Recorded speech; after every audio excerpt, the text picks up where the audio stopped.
Welcome, everyone. First and foremost, I do want to say thank you for taking the time to spend with us today. I believe we're going to have a very informative presentation. Um, and before we get started, I do want to let you know that Dr. Roll has asked that this be an interactive opportunity for everyone. Um, she's going to give some basic information and give us an overview of things. And then we are going to go into pretty much question and answer from there. So we hope that you're going to have questions. She's willing to share as much information as people are willing to want at this stage in the game because we know the importance of this. Um, Before we do get started, I do want to make a couple of quick announcements. One is, as you see out the screen right now, our next event is a pre-conference meeting where we're going to talk about our plans for the upcoming conference in November. And then also, we're also going to make sure that everybody knows that we have positions available for our board for next year. Trying to get the PowerPoint to stop here. There we go. We do have several positions available on our cycle this year for chair-elect, treasurer, historian, Region 1 representative, Region 3 representative, and Region 5 representative. So if any of you are interested in that, our chair-elect, Dr. Catherine, she's right there in the window today. She is our person that you would contact to let her know that you are interested. We'll also be sending something out a little bit later on about that as well. But in the meantime, she is taking any nominations for board positions for 2023. We will be doing those elections during the conference. We have already arranged it. You do not have to attend the conference if you are interested in running for a position. Just so you know, we will have a virtual option for our meeting so that you can join us if you're interested in putting your name in the hat. But that's not why we're here today. We're here today to really talk about apprenticeships. Um, this has been a very hot topic, especially for any of you who have been following the news with the recent infrastructure bill that was passed this summer and or this spring and is now really being enacted now, and there's lots of money out there. So we've had a lot of questions about that, and we've decided that our go-to expert is Dr. Roll. And Dr. Roll is the Dean for Technical Education at Miami Dade. Newly appointed Dean. Congratulations, we'll say. Thank And you. she is going to be leading our discussion today. And like I said, she's going to front load with some information. I do have some prompt questions that we've already discussed, but we're hoping you're going to prompt those questions. So when we get to that point, feel free at any time to put questions in the chat. Please feel free to put questions in the chat. And once we get to the point where we're going to have an open discussion, you're absolutely welcome to unmic and please feel free. I like that. The new Dean smell. I love it. All right. So at this stage in the game, I am going to turn it over to Dr. Roll. Let me stop sharing my screen here. So I look like I know somewhat like what I'm doing. And I'm going to spotlight Dr. Roll for everybody. And there we go. I turn it over to you. Thank you, Stephen, and good afternoon, everyone. I'm very appreciative and humbled to be invited for the second Lunch and Learn on registered apprenticeship programs.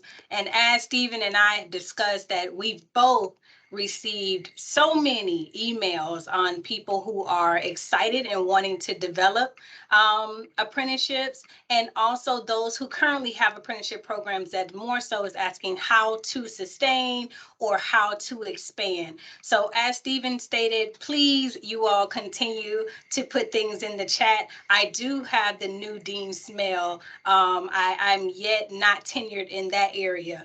But a bit of background about myself is that I am 19 years in education.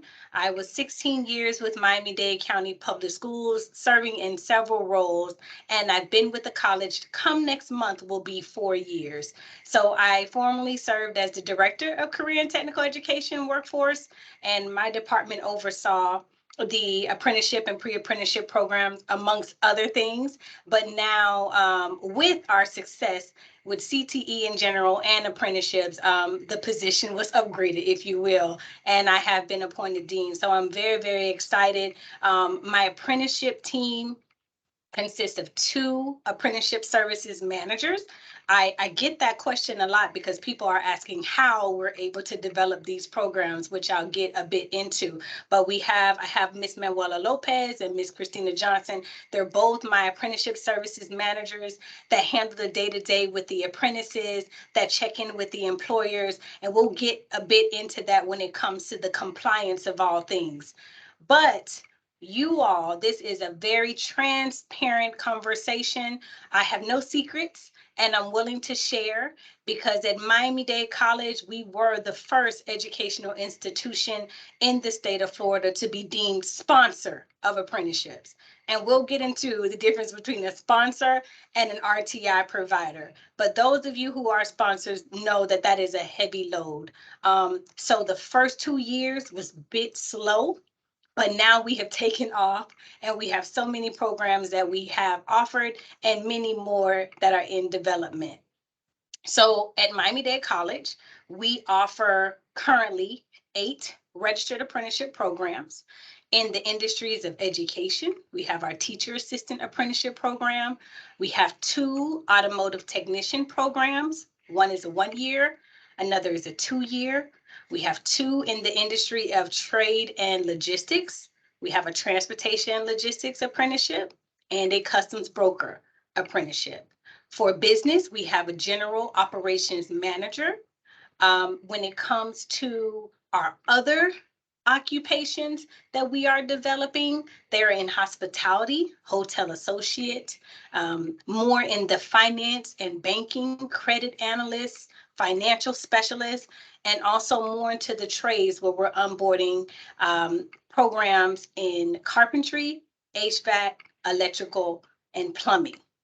We also have a registered apprenticeship program in aviation, one in development, which is aviation maintenance technician, AMT, but the one that's currently have a cohort of our students is our aircraft structure assembler with an airline here in Miami. So with our 8 registered apprenticeship programs and our 7 that are currently at the state waiting approval, we will have a full house. And in that full house, we have 3 hands on that home, and that is myself and my 2 apprenticeship services managers. I am bringing on a workforce coordinator because we need assistance with our wraparound services, with providing our monthly check-ins with our apprentices, with also in visiting our employers. And we have a software that we use to help us maintain the compliance of the on-the-job training. So before we get into the detail of that, I want to go into what an apprenticeship program is. And I'm assuming that you all are on this call because you know what it is and want to go more into it, but let's just talk about that in the 5 hallmarks of an apprenticeship program. So of course, apprentices must have related technical instruction, which is classroom instruction. That is a must. Our classroom instruction at Miami-Dade College, we have 3 different pathways, if you will, 3 different modalities. Credit programs, college credit, block hour programs that lead to college credit, and also non-credit programs. So we offer them in 3 different modalities. We determine that based on the curriculum. So if we have other educational institutions on the call, or if some of you all partner with the educational institution, if the curriculum currently exists at that school, then we go ahead and use their curriculum. We may modify the length of program, but the curriculum is set. And we morph that or add that as our RTI. That's a credit.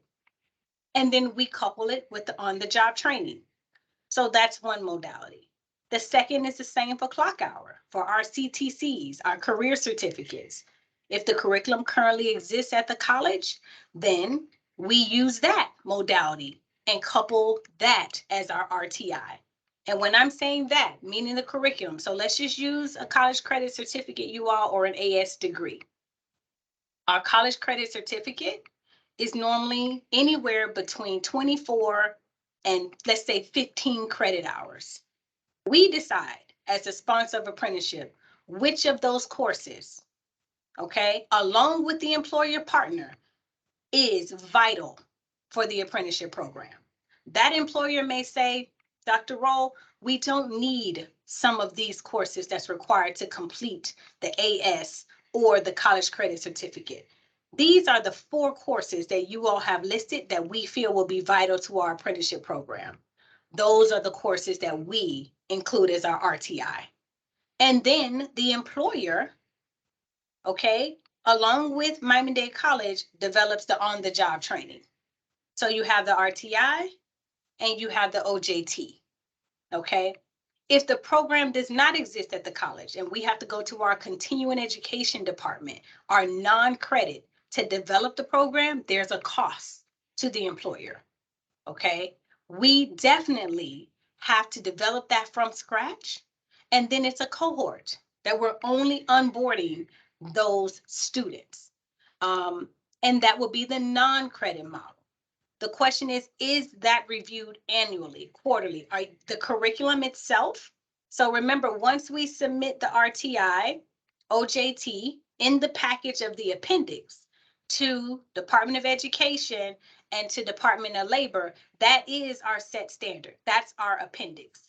The only time that that is amended, if you will, modified, if we have that employer or another employer partner that is saying that we need to update that appendix. So it's not reviewed unless there's a change in the profession and the occupation, which we keep up with that, especially with the change of times, and or an employer requests for us to amend the appendix, which is the RTI and or the OJT.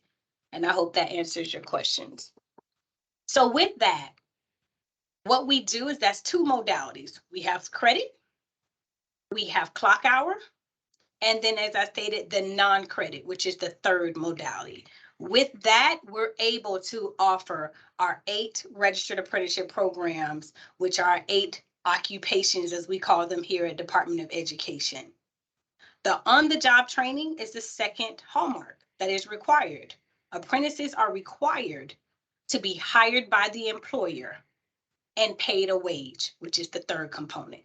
So we have classroom training, on-the-job training, and a paid wage.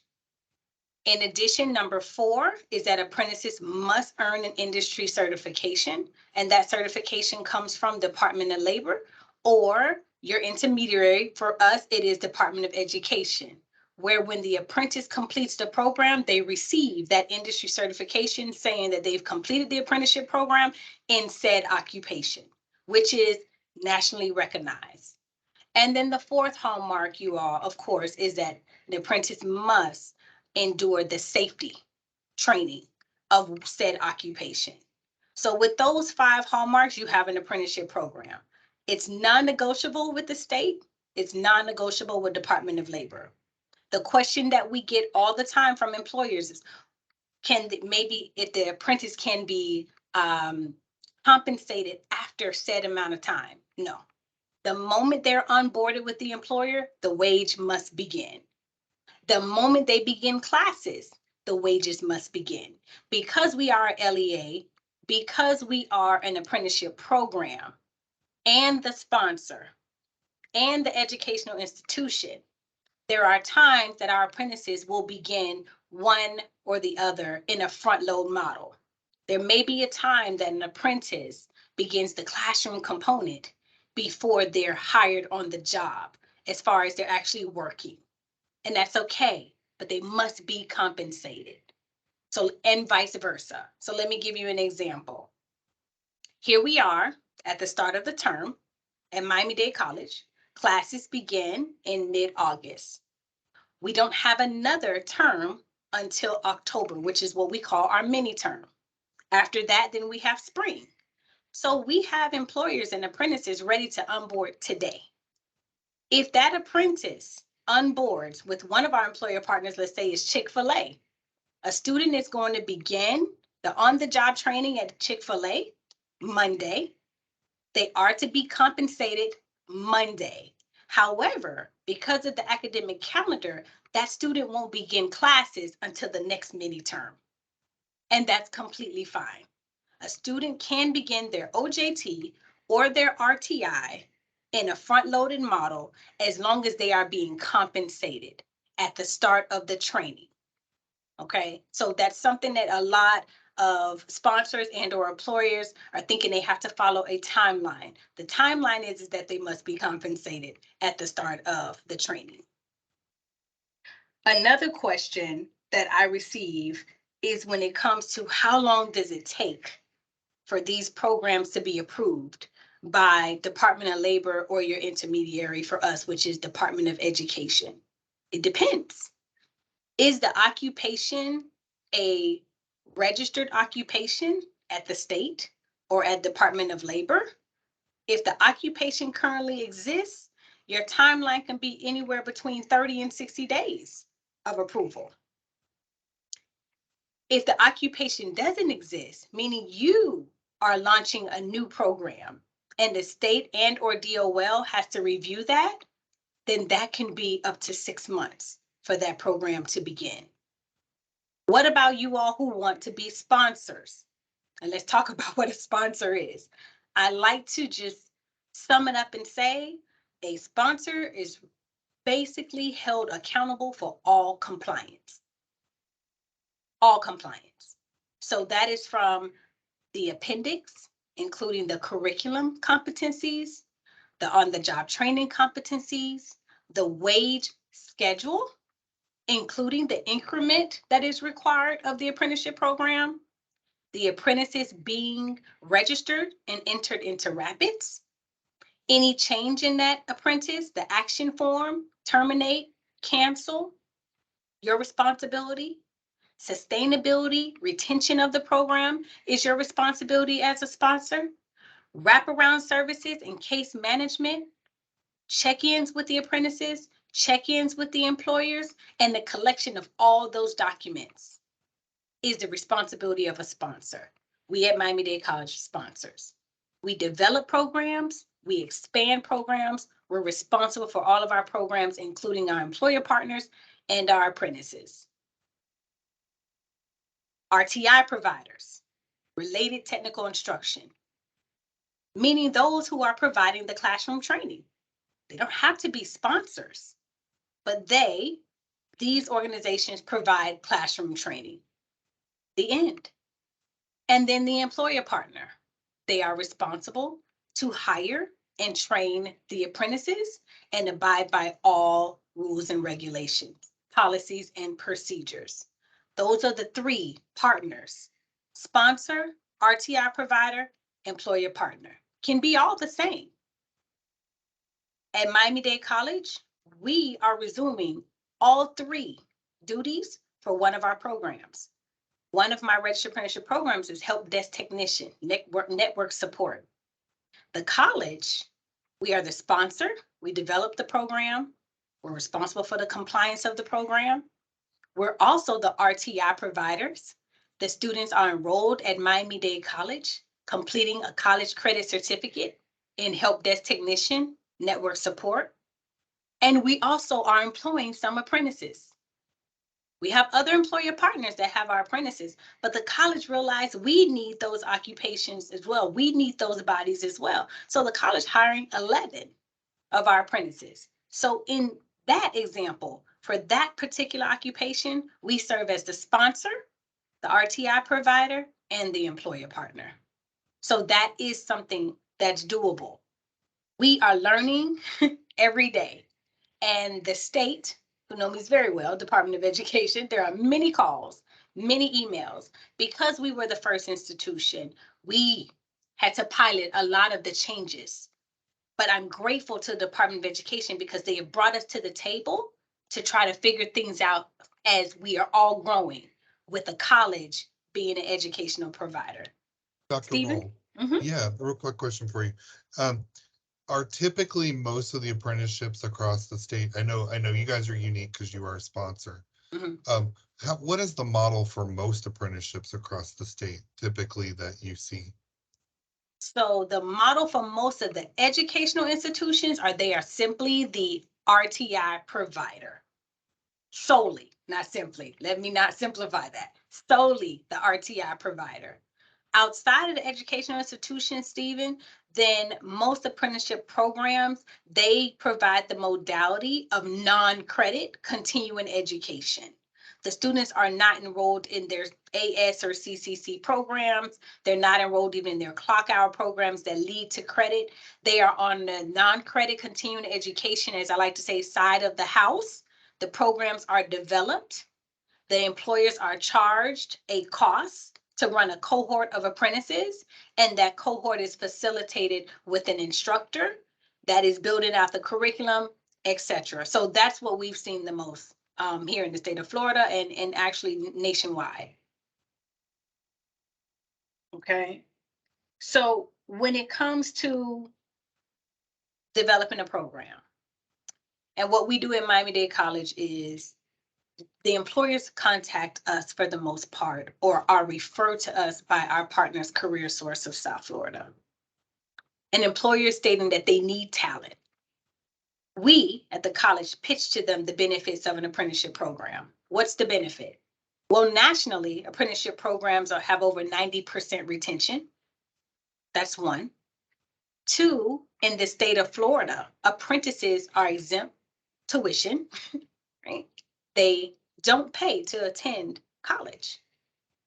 Third is, and we hear this from our employer all the time, that you're getting someone, you're onboarding an apprentice that is new to that occupation or have little to no experience in the occupation, and therefore you are building them to the culture of your organization.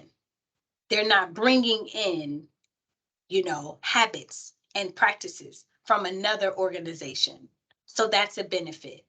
And also productivity, right? You have the apprentices that need to be trained by a mentor.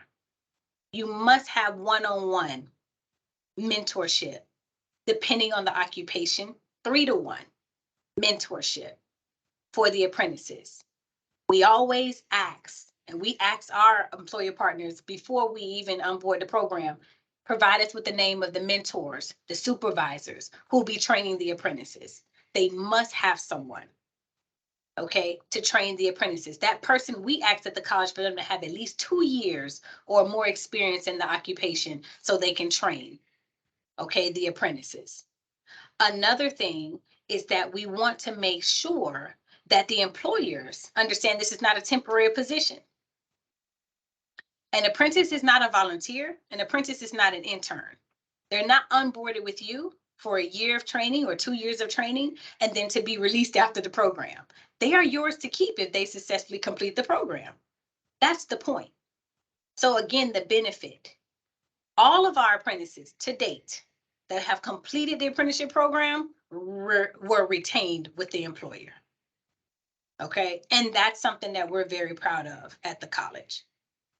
So we want everyone to understand that although it's new, and it's especially new outside of the trades and the unions in Florida, that we are continuing to evolve. This, you all, is our earn as you learn model. I am student first. I realize everyone is not coming out of high school and going to a 4-year university or a 2-year university. There are those who are interested in trades and other occupations that can pay them just as well. But this is a modality for that student who may just doesn't learn by just sitting in a classroom and not having any hands-on instruction. The apprenticeship program provides that. Yes, you attend class, but you also are hands-on practicing what you've learned every day. And depending on the modality of your apprenticeship program, the classes can be held on campus or at the site of where the students are conducting their on-the-job training, on the site with the employer. So we have these different modalities. It's flexible, but we want to make sure that everyone is provided an opportunity. And here at Miami-Dade College, that's one thing that we've said. You have MDC Live, we have virtual, blended, face-to-face, and now apprenticeship programs, right? that are taking advantage of all of those different modalities, if you will. Stephen, I'm sorry, did you have another question? Well, I think the only other thing that was really on our list that hasn't been covered yet was just when you're talking about, you know, the timeline from, you talked about going to the DOE and Department of Labor to get those approvals. That usually for an existing program, you said it's 30 to 90 days, perhaps approval. And then for a new program, it could be 60, or excuse me, it could be 6 months. Then from there, it's also going to your own academic. We were talking about this before. Then you have to look at your college's academic approval process. So it could be a good year before, Oh yeah. you know, and a new idea could come to fruition and be enrolling typically.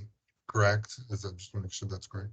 I would give that. Now, for some, as we spoke about, Stephen, like some people are being tasked to develop an apprenticeship program, you know, because it is for the state of Florida. As you see, apprenticeships are everywhere. Grants are being put out more than ever.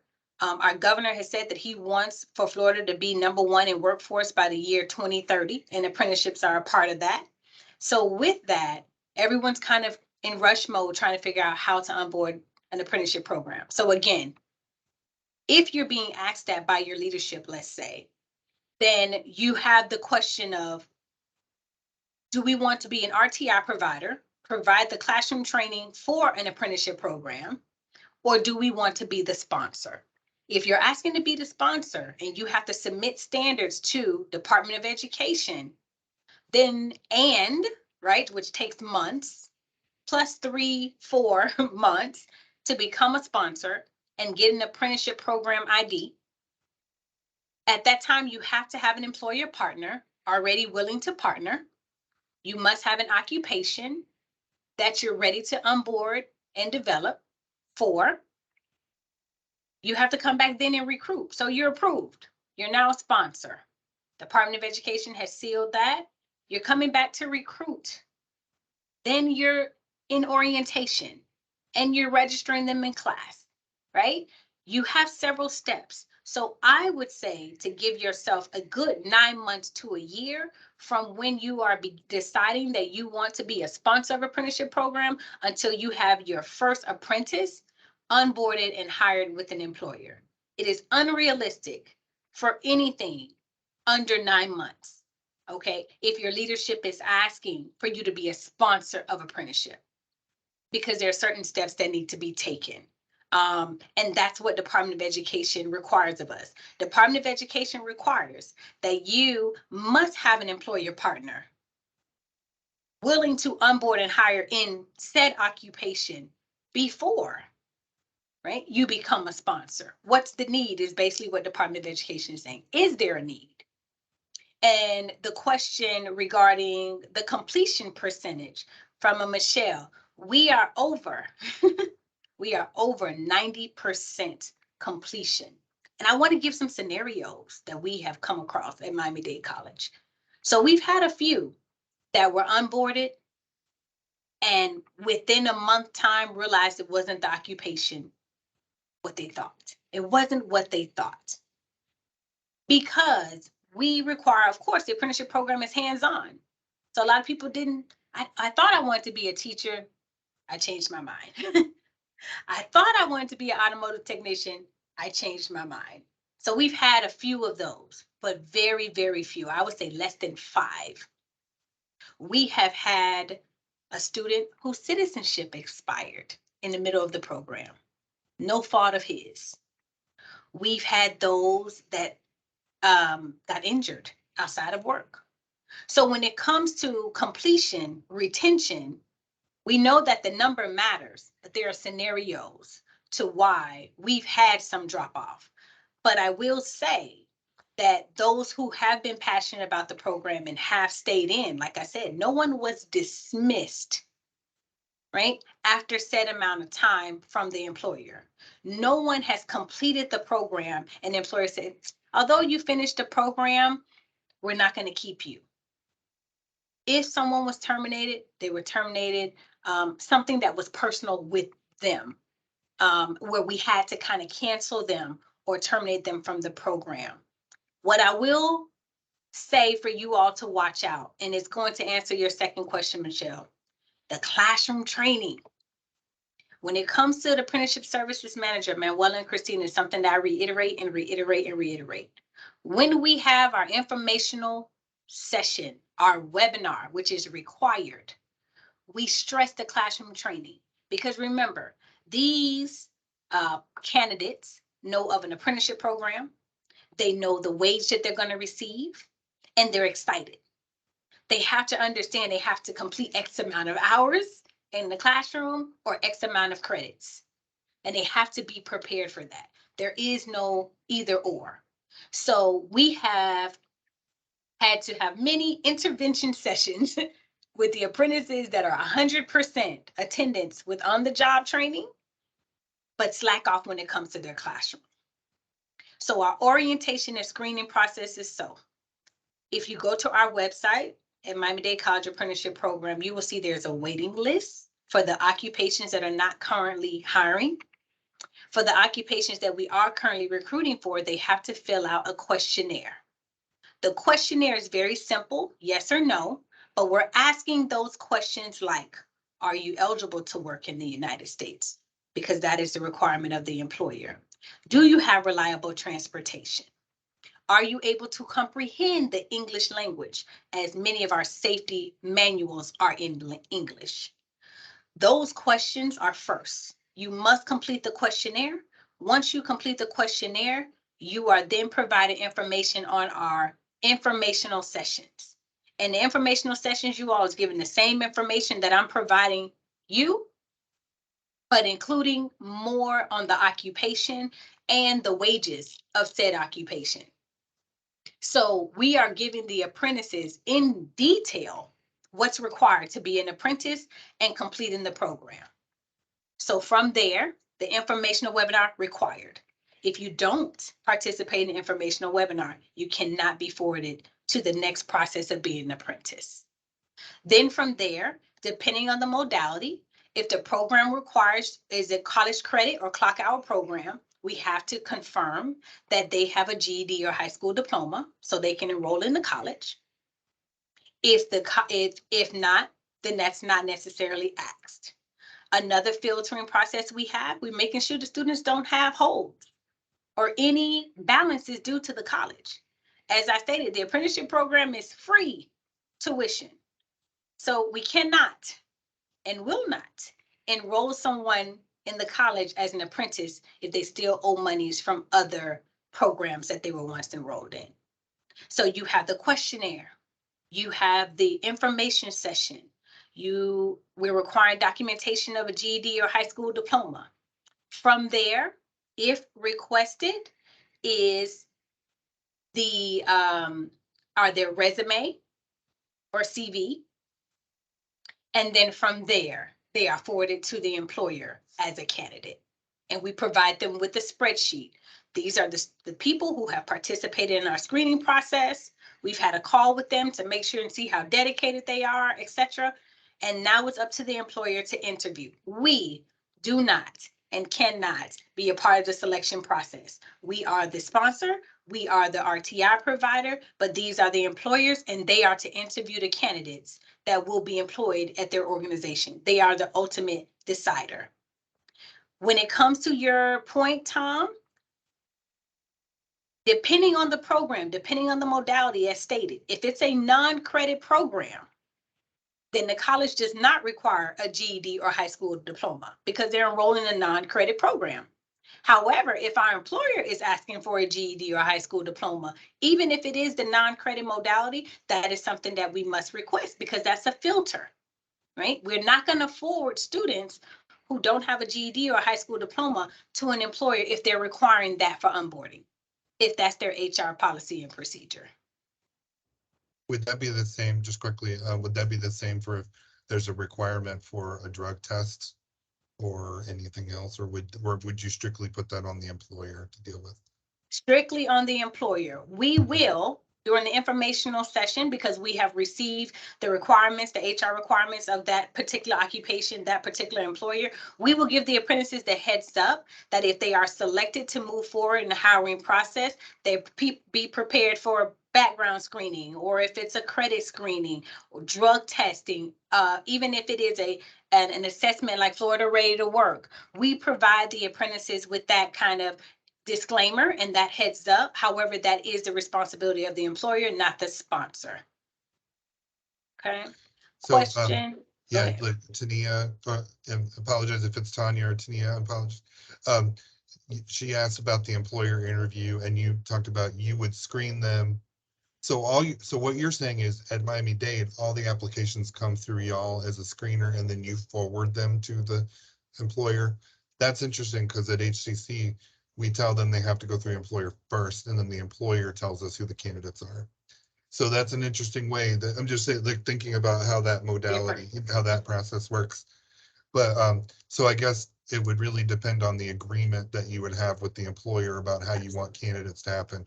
If you want them to interview there and then they tell you, or if you want to screen them and then you forward them on. So that's what I'm assuming, right?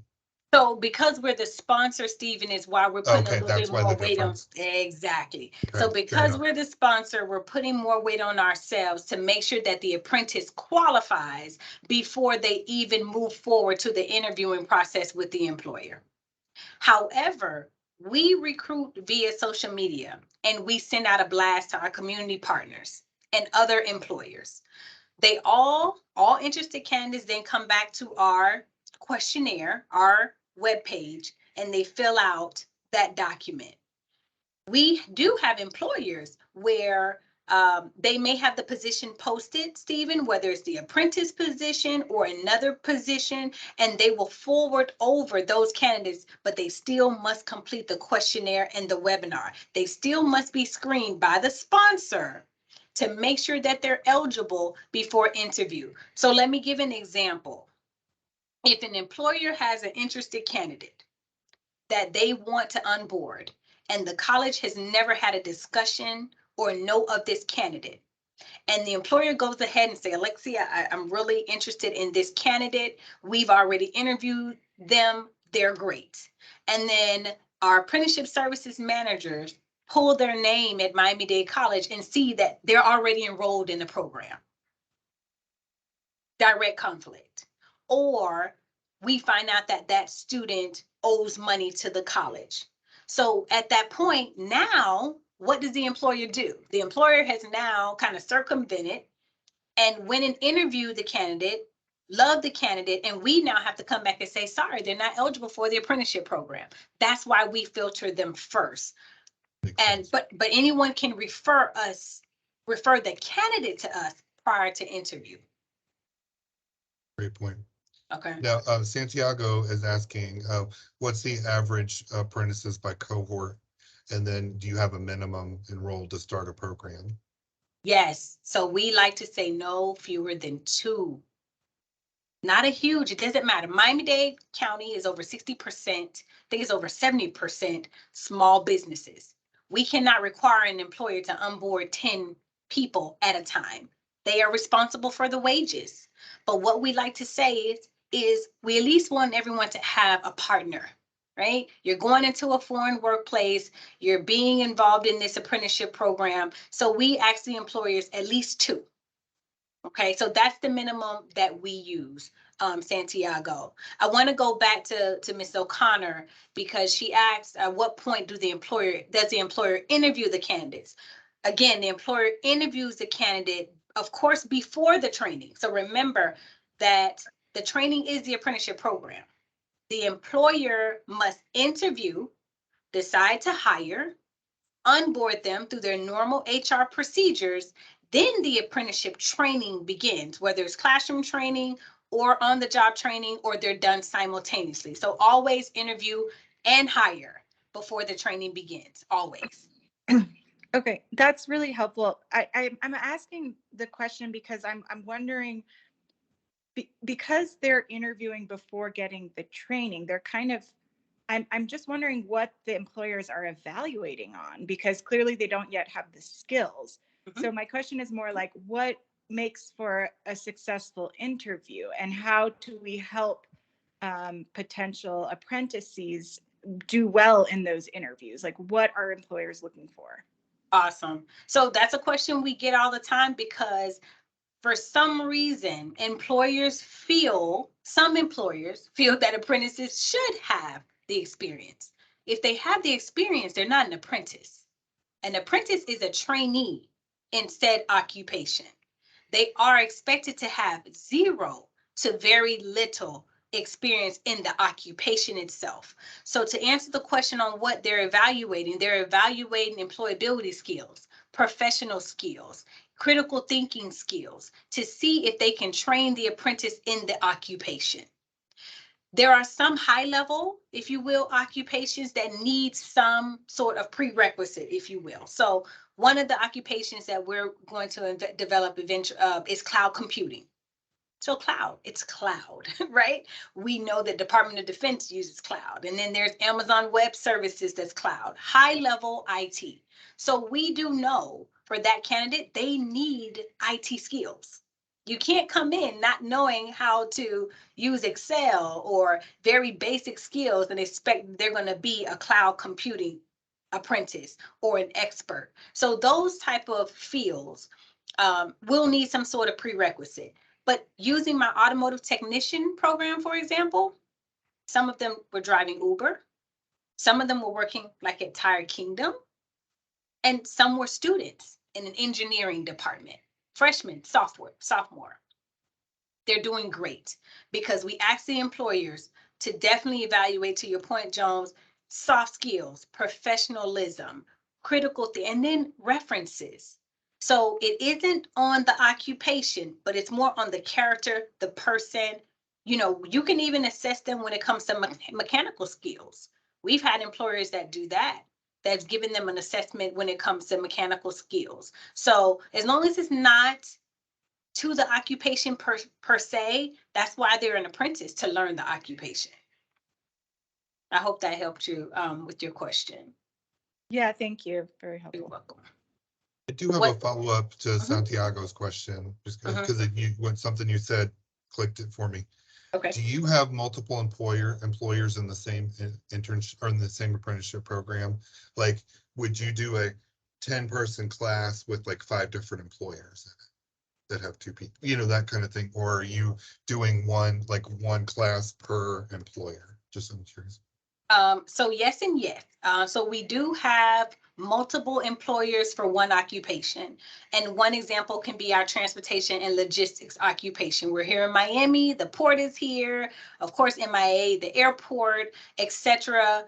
Is here. So we have several employers in our transportation and logistics occupation. And most of them took 2 or 4 apprentices. So yes, they all have the same appendix. They all must learn the same competencies. They can go to class together. Okay. They're all learning the same program. Now, again, what we like to stress to our employers is the classroom portion, the college handles that, right? Our professors are teaching them in the classroom. On the job training is where they are with the employer. One of the competencies can be that the student must learn how to divide. But how the employer teaches them how to divide is on them. We as the sponsor don't dictate that. I have Miss Seals on the call, who is a math teacher. And if I instruct Miss Seals and say, I need these students to learn algebra, and that is a competency on the apprenticeship program, Mrs. Seals gonna have a way of how she's going to teach algebra. Manuela's going to have another way of how she's teaching algebra. As long as algebra is taught and our work hands data software, there's a check. Ms. Seals, who is the supervisor, is checking that the apprentice has learned this competency on this date. We're satisfied. Okay. Can the employer suggest the skills that the apprentice must learn? So yes, that the employers develop the on-the-job training. We don't do that. We can provide them with a sample, with a template, right? And that can be obtained through apprenticeship, apprentice.gov or ONET, where they have templates for certain occupations. That template can be edited. What we do is that we provide them with the template. If it's an occupation that already exists, we forward that to the employer and we ask them for recommendations. They are the ultimate decider of what the apprentice learns on their job, not us. As a sponsor, we're their consultant, right? As a sponsor, we help them build it out. We make sure that everything is in compliance. However, we don't decide what they're learning on the job, meaning their everyday competencies and tasks and activities. No, So I meant in the classroom. Can they, like, if there's some kind of like specialized piece of equipment that they want them to learn I don't know, like how to read a certain skill or something, would you have them do that on the job as opposed to doing it in the classroom? Or maybe they need to learn like a certain math skill mhm. that maybe you wouldn't have taught. Are they open to having them suggest things like that? We're open to them suggesting, Michelle, but however, if the curriculum is built, if the college credit certificate already includes 4 courses and 12 credits, then we don't add another course. We don't go to the professor and say, for this cohort, can you add this skill? We can do that outside, and that's something that we have recommended for on-the-job training. What we have done, Michelle, is that if an employer reviews the curriculum, classroom curriculum, and feels that there's something that's missing, we can add it, but not a part of the apprenticeship program. Reason being, as a whole, reason being is because this occupation was approved by the state. That one occupation, Michelle, the appendix is being used by 5 employers. I cannot amend a curriculum and appendix for one employer that has that suggestion. So what we normally do, we'll ask the employer if they're willing to have the students, do some sidebar, if you will, training. And we can do that on site or either make it a part of the on-the-job training. But we won't amend an entire program for one employer partner, especially if there are multiple employer partners that are working with that same curriculum, same appendix. Awesome. Thank you. You're welcome. If someone decides to leave the program early, will they be requested to repay the training costs? Not at all. Not at all. But that brings me to the point of what we've done at the college. So my department manages over $8 million in grants. And what we have done with those grants is we have paid for laptops, books, uniforms, toolkits, etc. Our students to date are out of pocket costs. They don't, of course, there's no tuition. And then we're paying for those other things that could lead to barriers. Now, what they must do is return that equipment if they decide to leave the program early. If I provided you with my new Lenovo laptop and you decide to depart, I want my laptop back. And that's the arrangement, but no training costs, not at all. Okay. Any other questions? I'm thinking of the questions that I've received and making sure that I tackled all of them. I know we only have 10 minutes left and we wanted to make sure everyone asked their questions, and you all have done a good job with keeping the conversation going. Yeah, do you want to put any resources? We had talked about a few resources that we may want to put into the chat for folks. I know that there was one resource I did want to share. I'm going to put it in the chat from the Coalition on Adult Basic Education.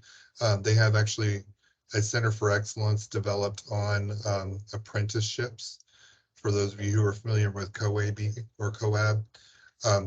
So I wanted to put a couple of things in the chat that you guys can definitely use.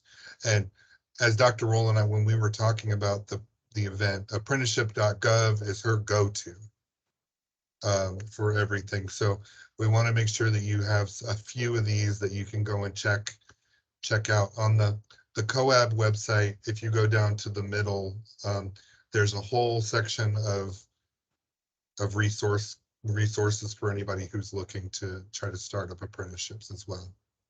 Absolutely. And if I can have Ms. Johnson or Ms. Lopez put in the ONET Website, I can't remember if it's .com or .org. So before I do it, I'll let my managers put it in the chat.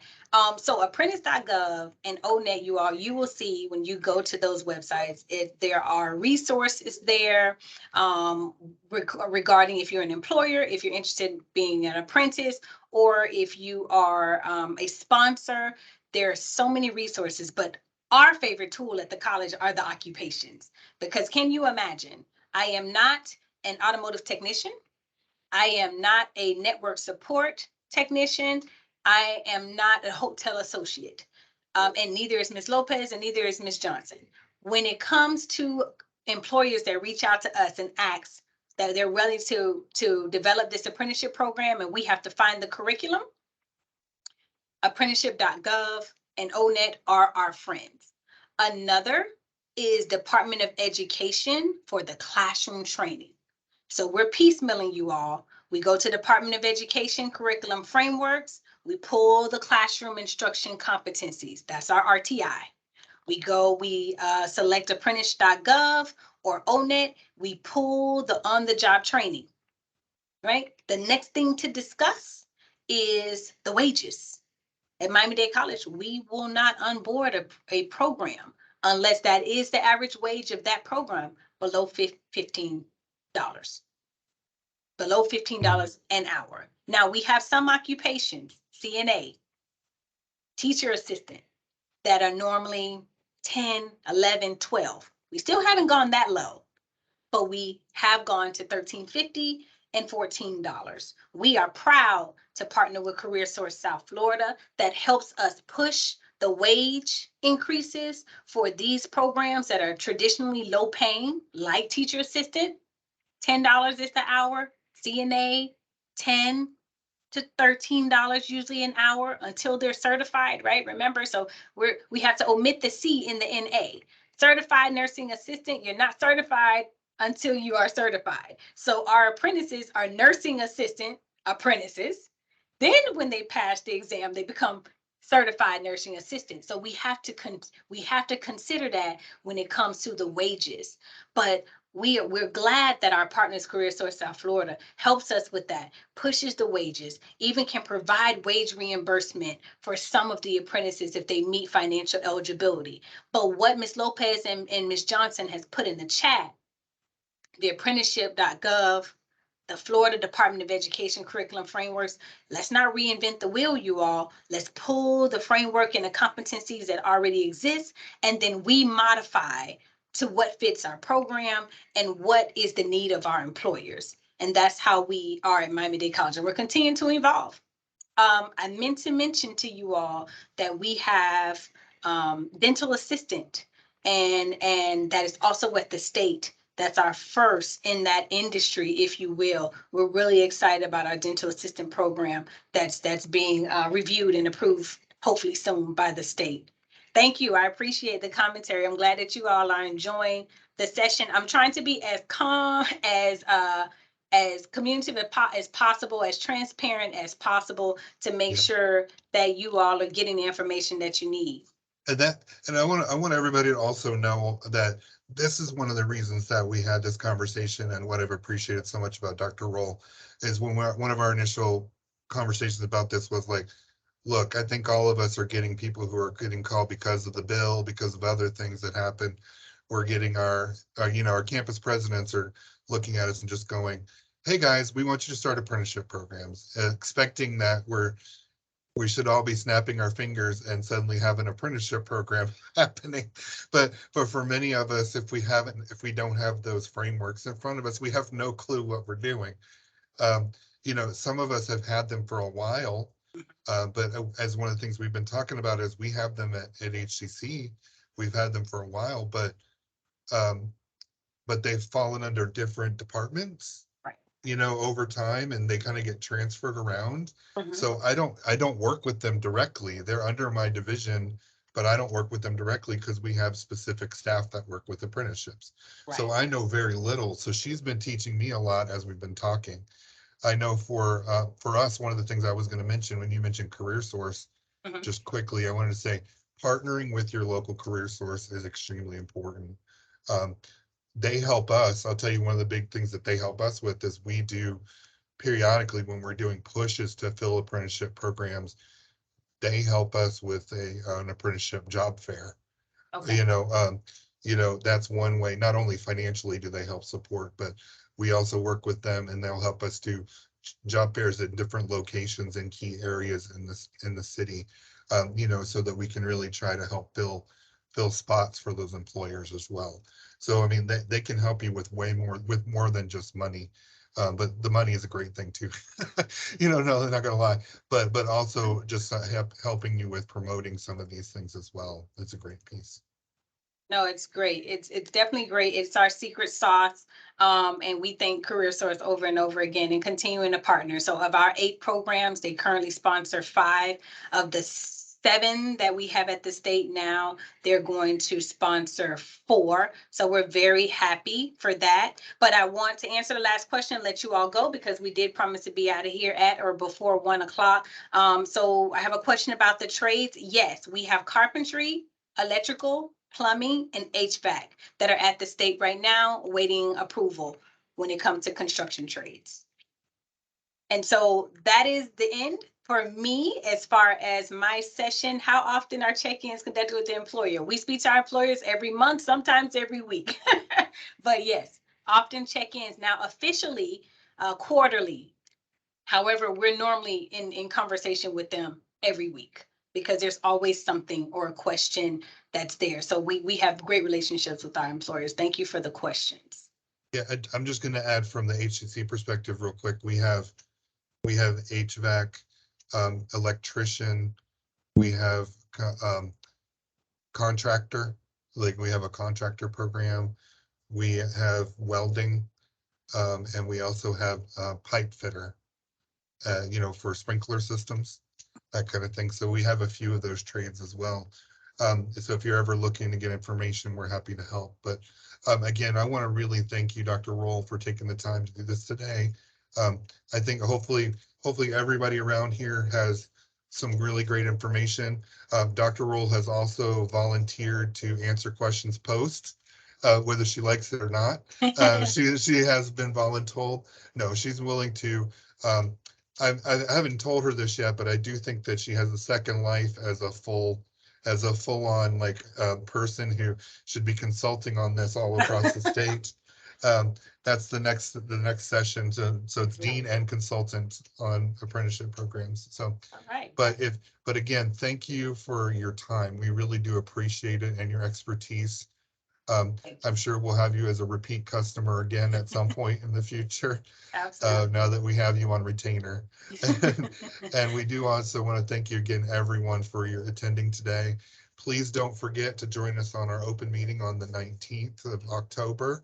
And also think about whether or not you want to run for a position. We love new blood up in there. And Catherine is definitely looking for some new folks for her board for next year. So thank you again, everyone. We will talk to you soon. And we are happy to, unfortunately, end our Lunch and Learn series for 2023. Now, that's 7. We've done 7. So hopefully you've got some ongoing PD that you've been able to get out of this. And we look forward to 2023 post-conference. See where we go from there. So thank you, everyone. Have a great day. Thank you. Bye-bye, everyone.